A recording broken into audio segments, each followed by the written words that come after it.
The morning of the company party dawned clear and bright, the sky a pale wash of blue that promised warmth by midday. I sat at my vanity, smoothing down the emerald green sheath dress I had chosen, a dress I had worn to countless family celebrations. But never with such trepidation in my heart. The fabric hugged my curves just so, and I'd added a strand of freshwater pearls at my throat, a sprig of jasmine pinned delicately to my lapel. Daniel had always loved jasmine. I caught my reflection and forced a smile, though my fingers trembled ever so slightly. It wasn't the party itself that made me uneasy. Meridian Innovations had been Daniel's professional home for years now, a place where he'd risen from a junior analyst fresh out of university to a celebrated project manager in record time. I counted his promotions with a mother's pride. Each title seemed to shine a little brighter, each letter in his nameplate a testament to his hard work. Yet with every achievement, I felt myself drifting further from him, as though his successes formed an invisible wedge between our worlds. I rose and took one last look around my bedroom.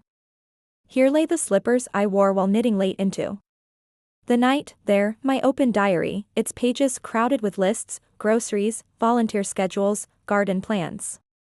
I inhaled deeply, steeling myself. This party wasn't just a social gathering, it was a pivotal moment. Daniel had insisted, and how could I refuse? So I smoothed my dress, touched the jasmine once more, and headed downstairs. The foyer smelled of polished wood and lavender air freshener.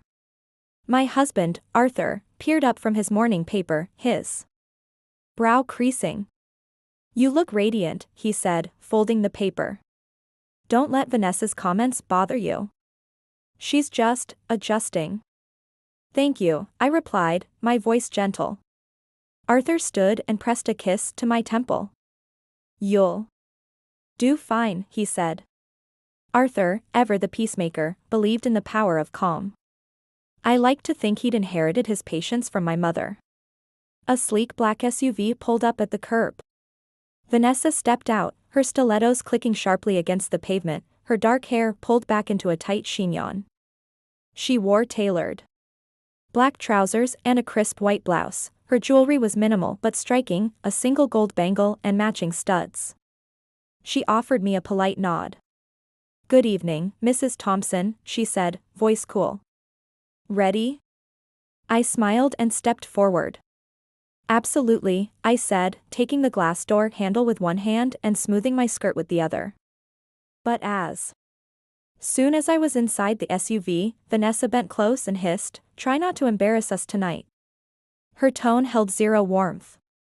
It was as though I were a fragile guest easily shattered by a careless comment. I chose to believe she meant no real harm. Perhaps she was nervous about making an impression on Daniel's colleagues, or on his superiors. "I'll be on my best behavior," I replied softly, patting her hand, hoping to reassure her. She pulled her hand away and clicked her tongue. The drive to the rooftop lounge was swift, the city lights growing brighter as we ascended the freeway ramp.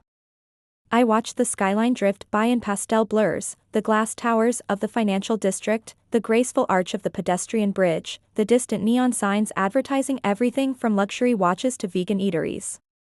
In that moment, the world felt both vast and intimately known. So many evenings I had driven this route with Daniel as he paused to point out landmarks, his youthful excitement contagious. At the valet stand, we stepped out into a soft breeze scented with jasmine and the muted hum of conversation. Waiters in sharply pressed black vests carried trays of champagne flutes, and potted ficus trees lined the perimeter, their leaves stirring gently in the wind. A live jazz trio occupied a corner, the saxophonist's warm notes winding through laughter and clinking glasses. We ascended a short flight of stairs to the main terrace. The glow from cafe lanterns painted the deck in honeyed light, and the polished marble floor beneath my heels felt cool and smooth. Vanessa draped her arm through mine, leading me through clusters of Daniel's coworkers. Every head turned as we passed. I noticed smiles, welcoming, curious, neutral. I nodded to Mr. Havelock, the grizzled head of engineering whose booming laugh I remembered from Daniel's earlier celebrations. He raised an eyebrow at me, offered a hearty wave. Just beyond him, Ms. Chen from marketing introduced herself with graceful poise, her name tag glittering faintly under the lights. I offered her my hand and introduced myself as Daniel's mother. She smiled warmly, remarking on how proud she'd heard he was of me. My heart felt lighter. Perhaps Vanessa's warning had been unfounded. We edged closer to the stage where the award presentations were to take place. The raised dais stood framed by a shimmering backdrop that read Meridian Innovations, Driving Tomorrow, Today.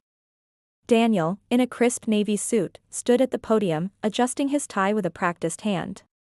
He caught my eye and gave a small, reassuring nod. His shoulders seemed broader now, his posture more confident than the young man who once toddled into my workshop, stained with engine grease and beaming at his first science fair blue ribbon. I stood just off stage, folding my hands in front of me, smiling at the families gathered for the ceremony.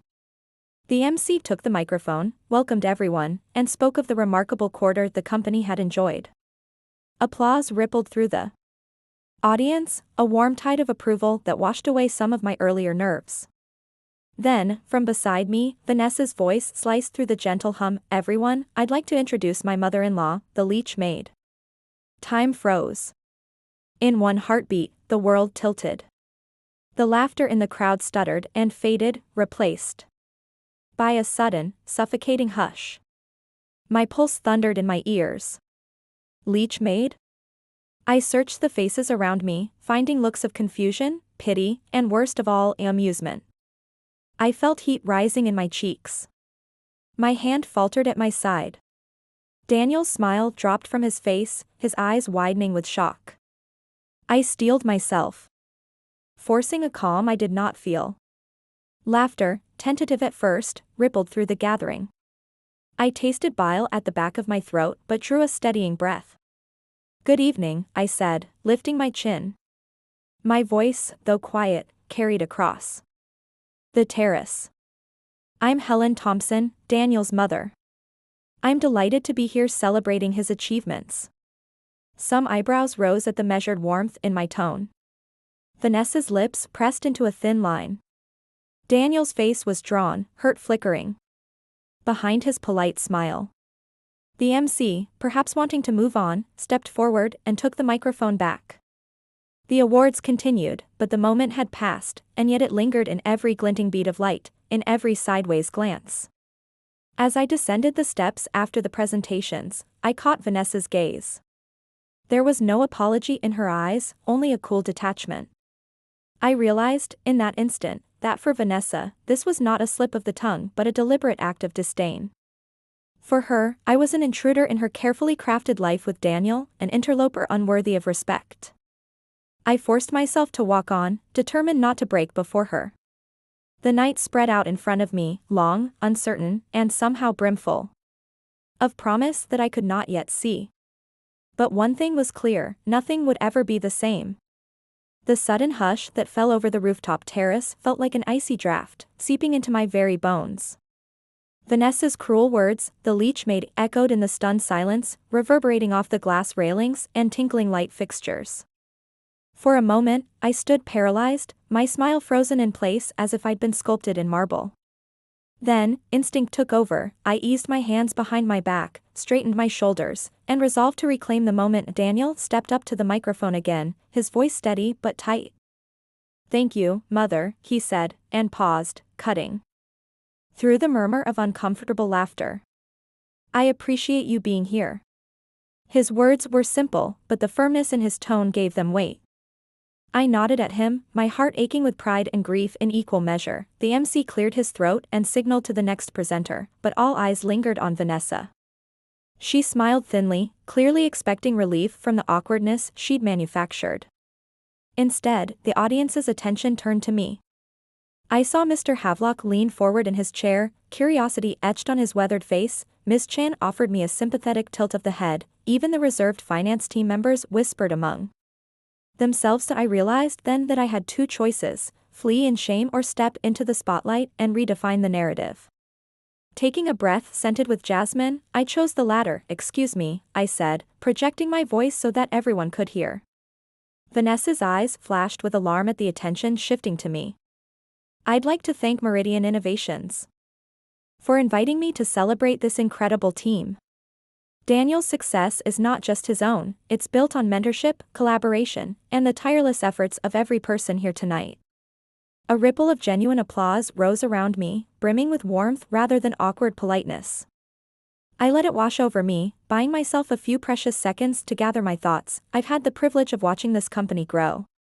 I continued, from the days when it occupied a single, cramped office to this stunning rooftop lounge where we stand now. And I've seen how each of you pours your dedication into every project, innovating, problem-solving, and pushing boundaries. The crowd leaned in, listening not to the Leech Maid, but to Helen Thompson, mother, supporter, and witness. To their journey. Vanessa's lips thinned further, her anger barely contained. She glanced at Daniel, perhaps hoping he would intervene. But instead, he offered me a proud, unwavering smile. It was the look of the son who'd once rushed home to show me his first coding project, eager for approval, certain of my pride in him. I let that memory guide me as I wrapped up. Tonight, I celebrate you all.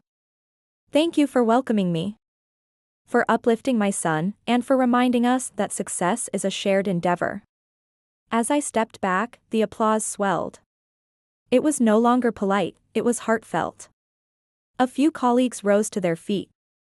Mr. Havelock gave me a hearty clap on the back as he passed, and Miss Chen approached, offering a glass of champagne.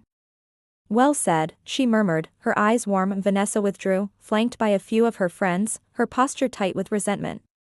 But the moment wasn't hers to own. I felt an exhilarating surge of empowerment. I had faced her humiliation head-on and transformed it into a tribute to the people who mattered. Later, as the formal awards portion continued, I drifted into the crowd, exchanging conversations that had nothing to do with family drama. I learned that the lead designer, Jacob, was an amateur beekeeper, the QA manager, Priya, had recently run her first marathon, and the head of HR, Mr. Soto, was planning a volunteer trip to build homes overseas. Each anecdote unveiled a tapestry of lives beyond project deadlines and profit margins. I found myself drawn to the silent auction table, where art pieces crafted by local schoolchildren were on display. A pastel painting of the city skyline caught my eye, a vibrant, hopeful, and imbued with youthful optimism. I bid modestly, not to win, but to support the community initiative it represented. A few moments later, I was surprised to overhear Daniel's voice beside me. You didn't have to do that, he said quietly, as we admired the painting together. I wanted to, I replied, catching his gaze. Consider it a token of appreciation for you and for this team. He smiled, eyes shining with relief and affection. I'm proud of you, he whispered. Tonight, you were phenomenal. I squeezed his arm, savoring the moment before the tide turned again. Vanessa reappeared, standing just beyond our circle.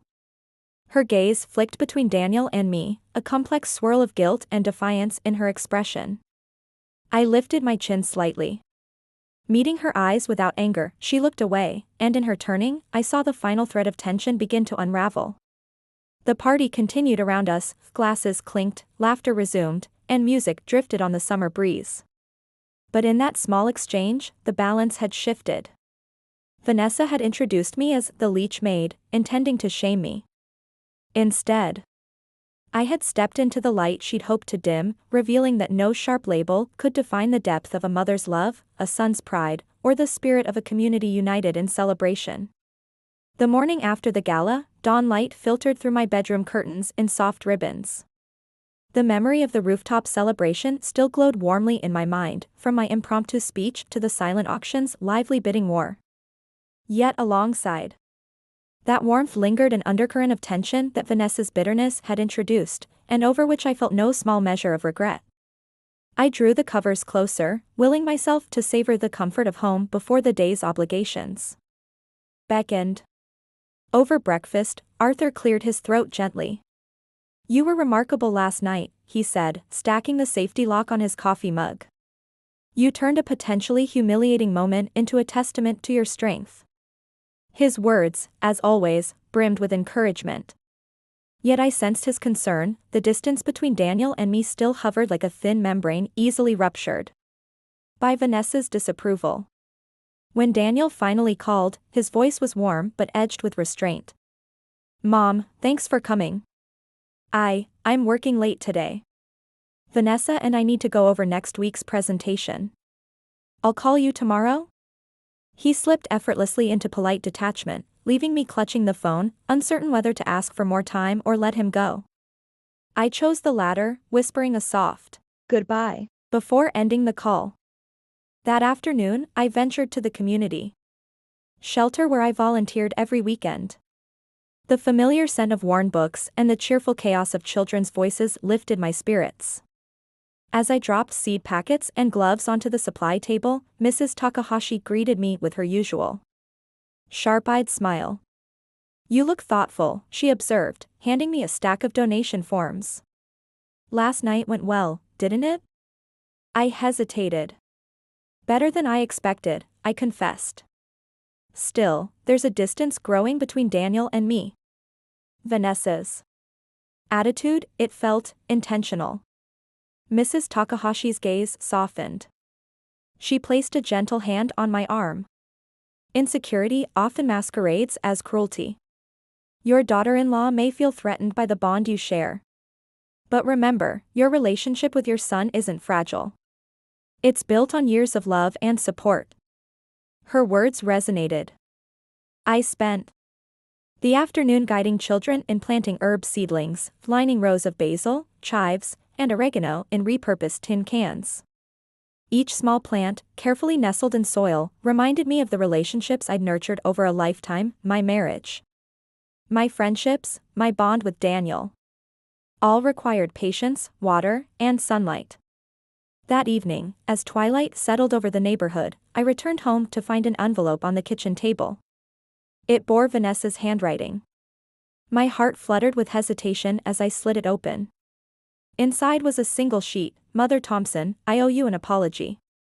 Last night, my words were unkind and unnecessary. I hope that in time, we can find mutual respect." Vanessa, my chest tightened. I read the note twice, searching for hidden barbs or qualifiers. There were none. The apology was simple and sincere. The following morning, I invited Vanessa for coffee on the porch. She arrived in understated jeans and a loose sweater, her hair falling in soft waves rather than her usual severe knot. For a moment, we stood on the threshold, two women poised at the start of a fragile truce. "Thank you for the note," I began, motioning to the wicker love seat. "It meant a great deal." She nodded, perching on the edge of the cushion. Her expression was earnest, guarded, yet vulnerable. "I've felt overwhelmed," she admitted. "You and Daniel have this history. I worry I'll always be second place." I inhaled, the jasmine pin at my lapel reminding me of the power of scent to anchor memories. "Daniel will always love you," I said softly. "Our roles in his life are different but complementary. I'm here to support you both, not to compete." She let out a shaky breath. "I understand now that I let my fears get the better of me." Her voice caught. "Will you forgive me?" I reached out and took her hand. "Of course." For long moments, we sat in silence, two women linked by love for the same man, learning to navigate the delicate balance between mother and wife. The early morning air seemed to hold its breath, as though honoring the peace that settled between us. Over the next weeks, subtle shifts unfolded. At family dinners, Vanessa asked my advice on everything from setting a budget to selecting paint colors for her home office. I offered gently, mindful not to overstep. She, in turn, shared her ambitions for professional development, and I listened with genuine interest. A mutual respect blossomed, delicate but determined. Meanwhile, Daniel's calls became more frequent. He described late-night brainstorming sessions, invited me to visit his new project site, and even suggested we take a weekend trip to see a new art exhibition downtown. His warmth echoed the son I remembered, eager, affectionate, unguarded. I realized that my courage on the rooftop had reminded him of the steadfast bond we shared. One afternoon, Vanessa and I arranged a joint visit to the shelter. She arrived carrying cupcakes, her expression a mix of nervousness and resolve. As we guided children in potting marigolds, she laughed easily at their antics, her earlier reserve replaced by genuine joy. I watched her, moved by how far we'd come, from a moment of sharp hostility to this gently forging of unity. Later, as we swept up stray petals and packing material, Vanessa turned to me. "Thank you for inviting me," she said simply. "I'm glad to be part of this." I smiled, brushing a stray lock of hair from her face. "I'm glad you're here." That evening, as I prepared dinner for Arthur and myself, I paused by the window and looked out at the darkening sky. The jasmine in the garden released its fragrance, sweet and reassuring. In the quiet, I reflected on the journey thus far, the piercing sting of humiliation, the rallying of my self-respect, the bridge building with Vanessa, and the deepening of my bond with Daniel. Life, I realized, was much like the garden I tended.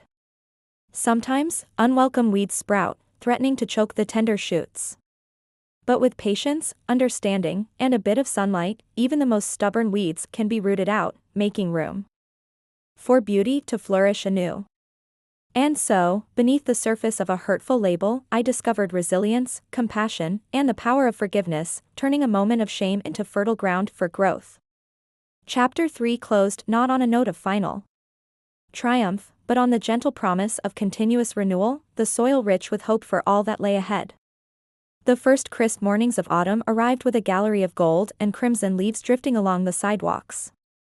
The air carried a hint of wood smoke and promise, stirring in me a quiet anticipation. Meridian Innovations had announced its annual charity auction and gala, a grander affair than the midsummer rooftop party, with proceeds earmarked for STEM scholarships at the local community college. Daniel and Vanessa invited me again, emphasizing that this year I was not just a guest but a featured volunteer. They'd asked me to co-chair the event's community outreach committee. When Vanessa called to extend the invitation, her tone was warm and genuine, free of the clipped reserve that had defined our early encounters. "Mom, we'd love your help," she said, pausing as though anticipating my response with real eagerness rather than duty.